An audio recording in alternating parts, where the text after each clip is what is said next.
റസൂലുള്ളാഹി സ്വല്ലല്ലാഹു അലൈഹി വസല്ലം പറഞ്ഞു, സിൻസാനി മിൻ അഹ്ലിന്നാർ, നരകക്കാരിൽപ്പെട്ട രണ്ട് വിഭാഗം ആൾക്കാരുണ്ട്.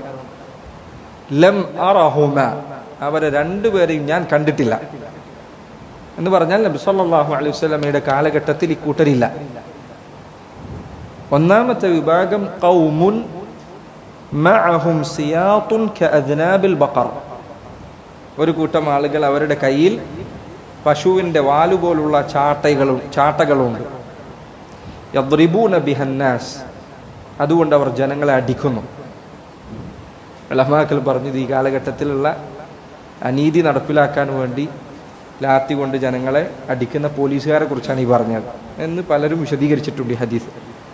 അനീതി, അതിനുവേണ്ടി അന്യായമായി പാവപ്പെട്ട ജനങ്ങളെ മർദ്ദിക്കുന്ന, വടികൊണ്ട് ലാത്തി കൊണ്ടൊക്കെ മർദ്ദിക്കുന്ന,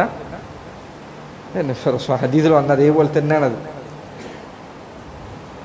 കട്ടിയുള്ള വടിയെടുത്ത് ആളുകളെ മർദ്ദിക്കുന്നവരെ കുറിച്ചാണ് ഈ ഹദീസിൽ പറഞ്ഞത്. ഒരാളെയും അന്യായമായി മർദ്ദിക്കരുത്. അതിൻ്റെ ജോലിയുടെ ഭാഗമായിട്ടല്ലെങ്കിൽ ഒരാളെയും മർദ്ദിക്കാൻ പറ്റില്ല. മുസ്ലിം ആയ ഒരാൾക്കത് പറ്റില്ല, അനുവദനീയമല്ല, പാടില്ല.